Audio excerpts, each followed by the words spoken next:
सही, जो बीमारियां हवा के साथ आती हैं या एक बीमार मुर्गी से दूसरी बीमार मुर्गी को लग सकती हैं, NDIB की वैक्सीन होती है वो हमेशा हेल्दी और एक्टिव बर्ड को ही की जाती है। मतलब किस तरीके से हमें पता लग सकता है कि NDIB आ चुकी है? NDIB में सबसे पहले तो आपका बर्ड डाउन होगा, सुस्त होगा। NDIB की वैक्सीन के 7 से 8 दिन के अंदर अगर बर्ड सुस्त होता हुआ नज़र आ रहा है कोई बर्ड, तो ये 100% उस वैक्सीन का रिएक्शन है। मोड़ना है, उसकी आँख पूरी खुली हुई हो, उसकी आँख में एक कतरा डाल के थोड़ी देर छोड़ देना है। ये किस में करवा सकते हैं, मतलब परिंदों में भी करवा सकते हैं? अस्सलाम वालेकुम व्यूअर, B4 बर्ड्स की एक और मालूमाती वीडियो के साथ मैं उसामा आपकी खिदमत में हाजिर हूँ। व्यूअर, इस वक्त में मौजूद हूँ कादिम भाई के सेटअप पर और आज हम इंशाल्लाह करवाएंगे वैक्सीनेशन। वैक्सीनेशन जो है बहुत तरह की होती है, जिस तरीके से NDIB, एंडी लसूटा, गम्बोरो वगैरह और काफ़ी वैक्सीनेशन आती है। तो इंशाल्लाह तमाम वैक्सीनेशन के बारे में जानेंगे, वैक्सीन किस तरीके से होती है और कौन कौन सी वैक्सीनेशन जो है हमें करवानी चाहिए, चिक्स में कौन सी करवानी चाहिए, पट्ठों में कौन सी करवानी चाहिए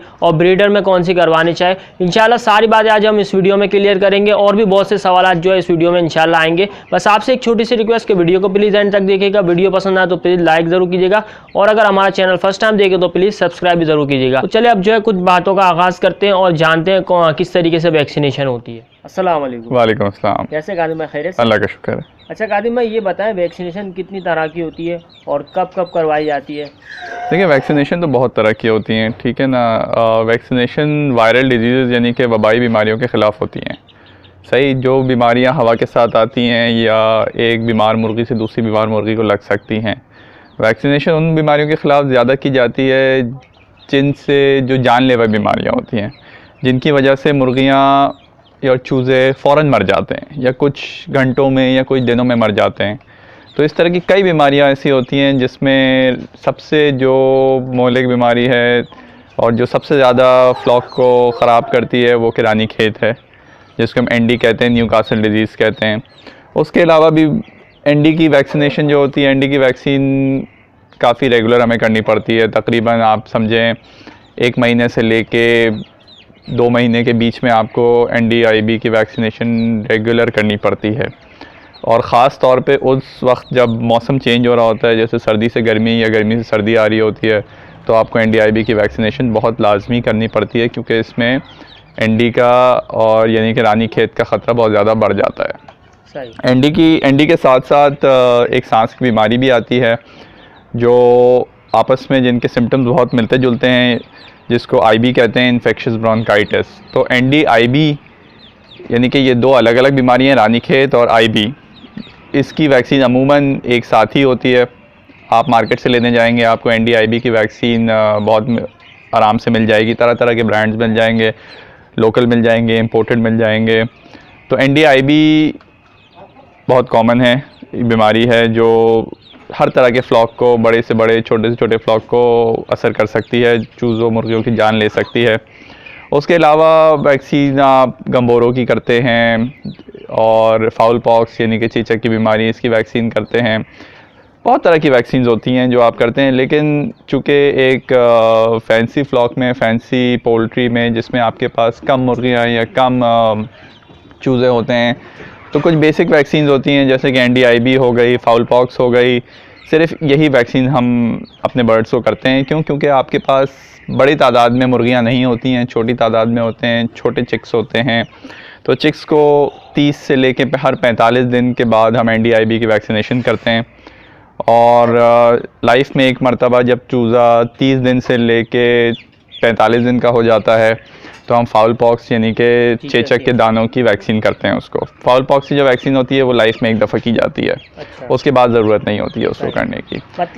आप ये भी बताएं कि वैक्सीन करवा दी उसके बाद जो है, उसके बाद क्या कोई बीमारी नहीं आ सकती? मतलब ये होता है कि वैक्सीन करवा दी, बस अब हमारा काम ख़त्म है, अब जो कोई भी बीमारी नहीं आएगी? देखें, ऐसा नहीं है। वैक्सीन तो सिर्फ एक बचाव है, ठीक है। ये नहीं है कि आपने वैक्सीन कर दी। और NDIB की वैक्सीन जो सबसे कॉमन वैक्सीन है, जिसका हम आज आपको प्रैक्टिकली करके भी दिखाएंगे, तो वो वैक्सीन तो आप कर देते हैं, उससे आपका बर्ड काफ़ी हद तक प्रोटेक्ट हो जाता है, सेफ़ हो जाता है। लेकिन ऐसा नहीं है कि NDIB की बीमारी ना आए, क्योंकि ये तो एक एहतियाती तदाबीर है एक तरह की, जिसको आपको रेगुलर रिपीट करते रहना है। लेकिन हाँ, अगर आप फॉर एग्ज़ाम्पल आपने NDIB की वैक्सीन कर दी तो तो ये नहीं है कि आपके बर्ड में बिल्कुल भी एनडी नहीं आ सकती है। इस बात का आपको हमेशा ख्याल रखना पड़ता है कि जो NDIB की वैक्सीन होती है वो हमेशा हेल्दी और एक्टिव बर्ड को ही की जाती है। अगर आपके बर्ड में किसी भी तरह की बीमारी है, कोई भी तरह की सुस्त है आपका बर्ड, तो उसे NDIB की वैक्सीन ना करें, क्योंकि वो वैक्सीनेशन के बाद उस बर्ड को सबसे ज़्यादा उस बीमारी का रिएक्शन हो सकता है। ठीक है, क्योंकि वैक्सीन में हम उसी वायरस को एक तरह से बहुत ही डाइल्यूट करके, बहुत ही हल्की फॉर्म में करके बर्ड के अंदर इंट्रोड्यूस कराते हैं उस वैक्सीन के ज़रिए, ताकि बर्ड के अंदर क़ुव्वत मदाफ़त पैदा हो, इम्यूनिटी पैदा हो। तो जब अगर ऑलरेडी उस बर्ड के अंदर वो वाली वायरस मौजूद होगा या उससे रिलेटेड कोई भी वायरस मौजूद होगा, जैसे कि जिसकी वजह से सांस की बीमारी होगी या बर्ड सुस्त होगा या डाउन होगा, उस हालत में अगर आप बर्ड को वैक्सीन करेंगे तो उस बर्ड में वही वाली बीमारी के सिम्टम्स आना शुरू हो जाएंगे और बर्ड उस बीमारी की वजह से एक्सपायर भी हो सकता है। तो एक वैक्सीनेशन बहुत सेंसिटिव प्रोसीजर है, एक बहुत एहतियात से करने वाला अमल है। ओवरडोज वैक्सीन का कर देंगे उससे भी वो बीमारी आ सकती है। ठीक है, और अगर आपके बर्ड में किसी तरह की बीमारी है, कोई सुस्ती है या आपका बर्ड डाउन है या आप नया बर्ड लाए हैं, तो उसकी फ़ौरन वैक्सीन ना करें। अपने फ्लॉक में सिर्फ हेल्दी बर्ड्स, एक्टिव बर्ड्स, सेहतमंद बर्ड्स पे वैक्सीन करें। यही चीज़ आप चूज़ों में भी यूज़ करेंगे कि अगर आपके चूज़े हेल्दी हैं, एक्टिव हैं, भाग रहे हैं, दौड़ रहे हैं, तभी आप उनकी वैक्सीन करें। बीमार में मतलब नहीं, बीमार सुस्त चूज़ा या सुस्त मुर्गी या बीमार मुर्गी को आप वैक्सीन हरगिज़ ना करें, उसको अलग कर दें। एंटीबायोटिक उनमें जो यूज़ करें, आप एंटीबायोटिक यूज़ करें, आप देखें कि उनमें क्या प्रॉब्लम है, क्या बीमारी है, क्या परेशानी है, उसको ट्रीट करें आप पहले, और जब बिल्कुल सेहतमंद हो जाए तो उसके भी 7 से 8 दिन या 10 दिन बाद उसकी वैक्सीनेशन करें। वैक्सीनेशन से पहले आप 3 से 4 दिन एंटीबायोटिक कोर्स तो ना करें, क्योंकि एंटीबायोटिक का कोर्स करने से वैसे ही क़ुव्वत मदाफ़त कम हो जाती है, इम्यूनिटी कम हो जाती है। आप मल्टीविटामिन का कोर्स कराएं। अच्छा, ये भी बताएं इसमें अलामात क्या होती है, मतलब किस तरीके से हमें पता लग सकता है कि NDIB आ चुकी है? NDIB में सबसे पहले तो आपका बर्ड डाउन होगा, सुस्त होगा। ठीक है, अगर ND के सिम्टम्स आपके बर्ड में होंगे तो आपके बर्ड को सांस की बीमारी होगी, गले से आवाज़, मुंह में रेशा, आँखों से पानी, मुंह से पानी, ये एक अलामत है। दूसरा, आप उसकी ड्रॉपिंग से यानी कि इसकी बीट से बता सकते हैं। हल्के ग्रीन कलर की पतली पानी जैसी ग्रीन और वाइट या येलो वाइट उसकी ड्रॉपिंग होगी, जो कि सूखने के बाद धब्बा छोड़ेगी, चूने जैसा, चौक जैसा धब्बा छोड़ेगी, तो इसका मतलब आपके बर्ड में ND की अलामत है, सिम्टम्स हैं। जिस बर्ड में ND होती है उसकी टांगों में कमज़ोरी आती है, इस चीज़ को भी आप नोट करें। अगर आप लग जाता है, या तो गिरने लग जाता है, या उसे लकवा होता है, या इवन बर्ड से चला भी नहीं जाता। अच्छा। अगर आपका बर्ड टांगें पूरी टांग पे नहीं खड़ा हो पा रहा है, आपका बर्ड टांगें मोड़ के चल रहा है, तो ये भी एक अलामत है कि आपके बर्ड में ND के सिम्टम्स हो सकते हैं। अब वो, लेकिन सबसे जो प्रॉपर तरीक़ा है ND को डायग्नोस करने का, ND को बताने का, वो बर्ड की ड्रॉपिंग है, यानी कि उसकी बीट है। बीट पतली ग्रीन, तेज़ पत्ते जैसी हल्के, यानी कि हल्के ग्रीन और पत्ते कलर की ग्रीन ड्रॉपिंग होती है, मोशन जैसी। उसमें सफ़ेद चूने जैसा मादा मौजूद है। और सबसे इम्पॉर्टेंट ये है कि अगर वो बीट उस जगह पे सूखने के बाद एक धब्बा छोड़ती है, चूने जैसा मादा छोड़ती है, वाइट चौक जैसा मादा छोड़ती है, तो ये अलामात आपके बर्ड में ND के हैं। सही, मतलब इससे आप पता लगा सकते हैं कि इसको ND। अच्छा, ये भी बताएं, ऐसे परिंदे को अलग कर देना चाहिए या फिर ये जो है लगती है क्या है? ये बिल्कुल फैल सकती है, ऐसे परिंदे को अलग करें, उसके बर्तन, उसके दाने पानी की चीज़ों को अलग करें, बिल्कुल दूसरे बर्ड से बिल्कुल अलग लेके जाएं और उसको ट्रीट करें। उसके ट्रीटमेंट पे हम फिर आगे जाके बात करेंगे, क्योंकि ट्रीटमेंट ND के कई तरीके के हो सकते हैं, लेकिन इसमें 50-50 चांस होता है बर्ड के सर्वाइवल का। इसमें ये बहुत इंपॉर्टेंट होता है ये देखना कि किस नौइयत की ND है। अच्छा। तो इसमें हम कभी आगे बात करेंगे कि ND में बर्ड को कैसे ट्रीट किया जाता है। बस ये है कि अगर आपके बर्ड में आपको ज़रा से भी सिम्टम्स लगें कि आपको शक है कि इसे ND का अटैक है, आप उसको अपने फ्लॉक से बिल्कुल दूर ले जाएं। कोशिश करें, अगर आपके बर्ड छत पे हैं तो उसको दूसरे फ्लोर पे लेके जाएं, नीचे वाले फ्लोर पे ले जाके अलग करें, और एंटीबैक्टीरियल स्प्रे करें, पिंजरे की सफाई करें, दूसरे बर्ड से अलग कर दें। और अगर वैक्सीनेशन के 7 से 8 दिन के अंदर आपको लगता है आपका बर्ड सुस्त हो रहा है, NDIB की वैक्सीन के 7 से 8 दिन के अंदर अगर बर्ड सुस्त होता हुआ नज़र आ रहा है कोई बर्ड, तो ये 100% उस वैक्सीन का रिएक्शन है। अच्छा। तो वैक्सीन करते हुए भी बहुत एहतियात करें। एहतियाती तदाबीर इस्तेमाल करें वैक्सीन से पहले और वैक्सीन के बाद भी। मतलब गलत तरीके से आप वैक्सीनेशन करवा देते हैं वो भी इनके लिए जहर है, वो भी बिल्कुल नुकसान कर सकती है। ओवरडोज इनको नुकसान कर सकता है। लो क्वालिटी की सस्ती वैक्सीन नुकसान कर सकती है। वो वैक्सीन जिसको सही टेम्परेचर पे स्टोर ना किया जाए, वैक्सीन हमेशा फ्रिज में स्टोर की जाती है, ठंडे टेम्परेचर पे स्टोर की जाती है। हमेशा ऐसी दुकान से वैक्सीन लें जहाँ पे आपको पता हो कि ये सारा वक्त फ्रिज में रहती है, फ्रिज बंद ना होता हो, अच्छी क्वालिटी की वैक्सीन हो। इस तरह की चीज़ों का ख्याल रखें तो वैक्सीन के बाद आपके बर्ड्स या चूज़े मुर्गियाँ सुस्त नहीं होंगे। मेरा खुद ये पर्सनली तजुर्बा है, मैं वैक्सीनेशन लेने गया और उसने जो है ऐसे पकड़ा दी, मतलब ना उसके पास फ्रिज था ना कुछ था, उसने ऐसे दे दी कि यार ये लो ले जाओ करवा दो। वो तो फिर जब मुझे बाद में मैं उसके बाद दोबारा गया कि यार ये तो फ्रिज में मैं फ्रिज से आपने नहीं दी, ये तो आपने ऐसे रखी हुई थी खुली। तो बोला यार मेरे पास तो इसी तरीके से और इसी तरीके से लोग ले जाते हैं। तो ये फ्रिज मतलब तो इनके लिए बहुत, मतलब अगर आप ऐसे रख देते हो तो वैक्सीनेशन तो आपकी खराब हो जाएगी। आपकी वैक्सीन अगर आपकी जैसे लाइव वायरस की वैक्सीन जो होती है जिसको लासोटा कहते हैं या एंटीक्लोन जो होती है, उन वैक्सीन को आपको फ्रिज में स्टोर करना लाजमी है। उसके अलावा कुछ ऑयल बेस्ड वैक्सीन होती हैं जिसको इंजेक्शन से दिया जाता है, उनको फ्रिज में स्टोर करना इतना ज़रूरी नहीं है। मतलब NDIB तो लाजमी आपको, NDIB जो कि ड्रॉपिंग वाली होती है या ड्रिंकिंग वाटर में पिलाने वाली होती है, उसको आप हमेशा फ्रिज में स्टोर करेंगे। और आपको जब देते भी है तो मतलब वो इस तरीके से बर्फ़ में देते हैं ताकि आप इतने रास्ता ठंडा रहे और आप घर में लाके उसको फ्रिज में स्टोर कर लें। चले अब जो है वैक्सीनेशन कर लेते हैं। चलें अब ये देखिए मैं आपको बताऊँ, ये एक वैक्सीन है हमारे पास, ये NDIB क्लोन वैक्सीन कहलाती है। ठीक है, ये आप किसी भी अच्छी स्टोर से लें, किसी भी अच्छे पोल्ट्री स्टोर से जहाँ पे आपको पता हो कि अच्छे ब्रांड की इंपोर्टेड वैक्सीन मिल जाएगी। ये आप पे कि आप इंपोर्टेड वैक्सीन यूज़ करते हैं या लोकल वैक्सीन यूज़ करते हैं, तो वो आप वैक्सीन ले लें। वैक्सीन के ऊपर से उसका कवर हटाएं तो अंदर ये एक टैबलेट जैसी आपको चीज़ नज़र आएगी। हमेशा चेक करें कि वैक्सीन की एक्सपायरी पूरी हो, ये एक्सपायर्ड वैक्सीन ना हो। और आप हमेशा इसको ठंडे टेम्परेचर पर रखेंगे। जब आप फ्रिज से इसको निकाल लें तो इसको आप आधे घंटे के अंदर इस्तेमाल कर लेना है। हम जो है वो आई ड्रॉपिंग मेथड यूज़ करेंगे वैक्सीन करने के लिए। पानी में पिलाने वाला मेथड भी होता है, लेकिन हम मेरी नज़र में ये सबसे अच्छा मेथड है। इससे सबसे बेहतर वैक्सीनेशन हो जाती है चूज़ों की। ये हमारे पास वैक्सीन होती है।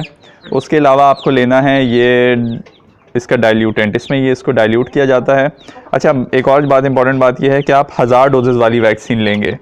ठीक है, जिसमें इसमें लिखा हुआ होता है 1000 डोजेज़ वाली वैक्सीन आती है, 2500 डोजेज़ वाली वैक्सीन आती है। अच्छा। एक कमर्शियल फ्लॉक अगर आपके पास 1000 से कम मुर्गियाँ हैं, यानी कि 100-200 मुर्गियाँ हैं, तो आप 1000 डोजेज़ वाली वैक्सीन ख़रीदेंगे और उसका 1 से 2 ड्रॉप आप बस चूज़ों और मुर्गियों की आंख में डालेंगे। अच्छा, इसकी प्राइस क्या ये भी बताएं। इसकी प्राइस आजकल 500 रुपये से लेकर 600 रुपये तक की ये वैक्सीन आती है। अच्छा। उसके बाद आप क्या करेंगे कि आप ये ड्रॉपर खोलेंगे, जो डाइल्यूटेंट है ब्लू कलर का जो पानी होता है, और आप वैक्सीन का कवर हटाएंगे बहुत एहतियात के साथ। अच्छा, इस पे सील लगी हुई होती है? सील लगी हुई होती है, वो सील मैंने निकाल दी है। वो सील आप आराम से निकाल सकते हैं। सील निकाल के इसमें आप ये थोड़ा सा पानी डालेंगे।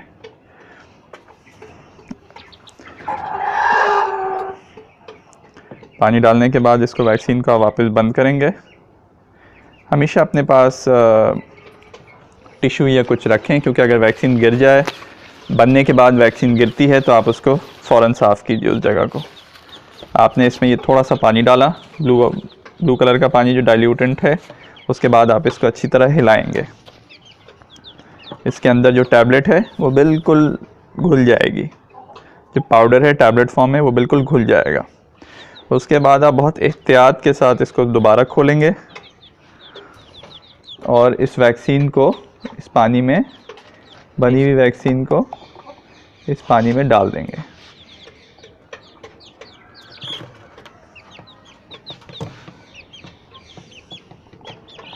पूरी बोतल आपने पानी में खाली करने के बाद इसको वापस बंद कर देना है और एक आपको ड्रॉपर मिलेगा, आप इस पे ड्रॉपर लगाएंगे।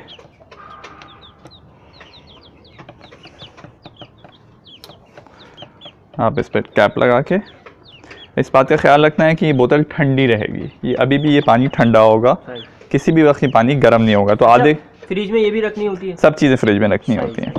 अब आप एक चूज़ा लेंगे, आपके पास अपने चूज़े हेल्दी एक्टिव चूज़े हैं मेरे पास।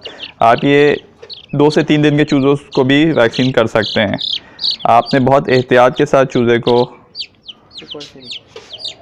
मोड़ना है। उसकी आँख पूरी खुली हुई हो, उसकी आँख में एक कतरा डाल के थोड़ी देर छोड़ देना है। वो 2-3 दफ़ा पलक झपकेगा, वो वैक्सीन एब्जॉर्ब हो जाएगी उसके अंदर। इतने छोटे चूज़ों को एक कतरा वैक्सीन काफ़ी होती है। उसके बाद हम दूसरा चूज़ा लेंगे।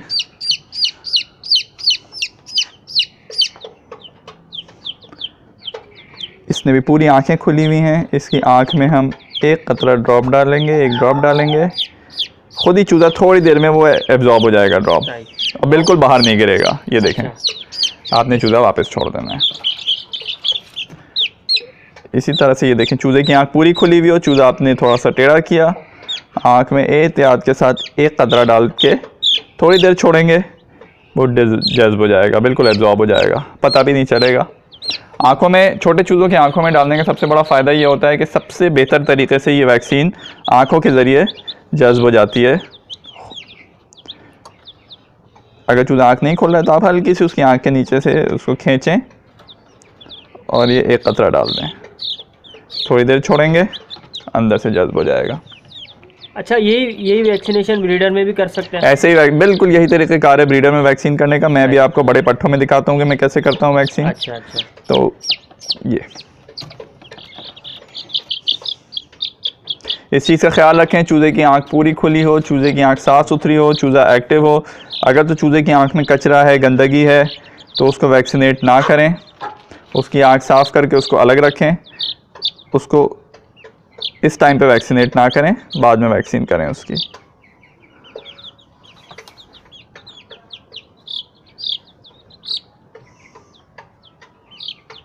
थोड़ी देर में, कुछ सेकंड्स में ही जल्द हो जाता है ये। अब ये देखें, अभी हम बड़े पट्ठों को वैक्सीन कर रहे हैं। ये कम तकरीबन 2-2 महीने के पट्ठे हैं हमारे। इनको हम आँख में एक ड्रॉप डालेंगे, उसी तरह से जैसे छोटे के डालते थे।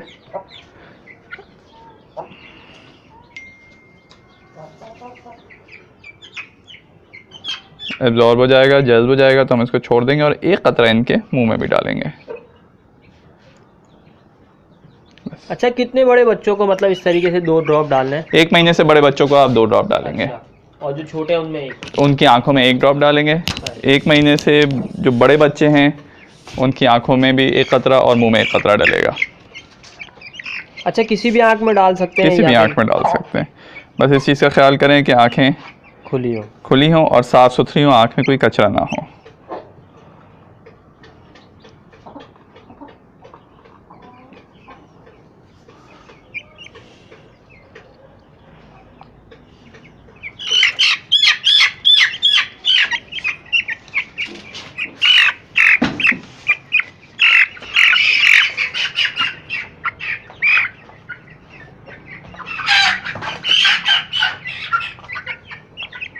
अच्छा कादिम भाई, ये जो आपने तरीक़ाकार बताया वैक्सीनेशन करवाने का, तो ये किस किस में करवा सकते हैं? मतलब परिंदों में भी करवा सकते हैं आप?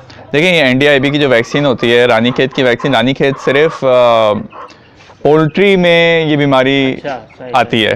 पोल्ट्री में बहुत सारी चीज़ें आ सकती हैं, जिसमें मुर्गियाँ होती हैं, बत्तख होती हैं, सुरखाब, फेजेंट्स होते हैं, ठीक है, बड़ी बत्तखें, छोटी बत्तखें, पीकॉक्स हो गए। तो इन सारी यानी कि ये सारी स्पीशीज़, इन सारी बर्ड्स में, पोल्ट्री में रानीखेत का मर्ज़ आ सकता है। इन सब का वैक्सीन कर सकते हैं बर्ड के साइज़ के हिसाब से। अब जैसे पीकॉक है तो उसके मुंह में आप कम से कम 4 से 5 कतरे डालेंगे। बड़ा ब्रीडर है तो उसके मुंह में आप 2 से 3 कतरे डालेंगे। फेजेंट्स में भी मुर्गी के हिसाब से आप करेंगे, सुरखाब में 2 से 3 कतरे डालेंगे। चूज़ों में, महीने से छोटे चूज़ों में आँखों में 1 कतरा डालेंगे, महीने से बड़ों में आँख में 1 कतरा, मुंह में 1 कतरा डालेंगे। ब्रीडर्स की आँख में वैक्सीन नहीं डाली जाती है, क्योंकि ब्रीडर की आँख से वैक्सीन एब्जॉर्ब नहीं होती है ठीक से। अच्छा। ठीक है, तो जब भी आप 4 से 5 महीने से बड़े मुर्गियों को करें वैक्सीन, तो आप हमेशा उनके मुँह में 2 कतरे डाल दें, आँखों में ना डालें ब्रीडर्स को। और तोतों में, परिंदों में, उड़ने वाले परिंदों में रानीखेत का मर्ज़ नहीं आता है, तो उनको ये वाली वैक्सीन नहीं की जाती है। मतलब ये पोल्ट्री डिजीज़ है? ये पोल्ट्री रिलेटेड डिजीज़ है। और आप इस बात का ये ख्याल रखें कि आप वैक्सीनेशन के बाद जो आपकी वैक्सीन बच जाए, आप उसको नाली में बहाएं, क्यों? क्योंकि ये लाइव वैक्सीन है, लाइव वायरस है, इसके अंदर वायरस, जिंदा वायरस मौजूद होता है। अगर ये आपसे एक्सीडेंटली कहीं गिर जाती है वैक्सीन का पानी, ये जो आपने वैक्सीन बनाई हुई है, ये नीले रंग का पानी आपसे कहीं ज़मीन पे गिर जाए तो आप उसे फ़ौरन साफ़ करें, व उस जगह पे कोई एंटीबैक्टीरियल स्प्रे करें, और आपकी जो वैक्सीन बच जाए आप उसको नाली में बहा दें और थोड़ी देर गर्म पानी खोल दें, ठीक है। और जो बोतलें बचें उसको भी गर्म पानी से वॉश करके और अपने घर से बाहर कचरे में उसको फेंकवा दें। अच्छा, मैंने सुना है कि इसको दफना दो, ये भी सुना है कि... लेकिन दफनाने से तो कोई ऐसा वो फ़र्क नहीं पड़ता। आप उसको एक दफ़ा गर्म पानी से बोतल को धो लेंगे और वैक्सीन को आप बहा देंगे तो उसका वायरस वैसे ही मर जाएगा।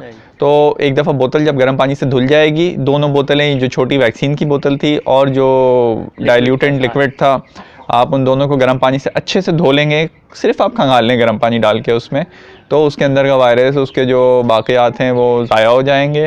नाली में बहाने के बाद गर्म पानी थोड़ा बहा देंगे तो वैक्सीन के जो असरात हैं, जो उसमें वायरस, लाइव वायरस है, वो ख़त्म हो जाएगा।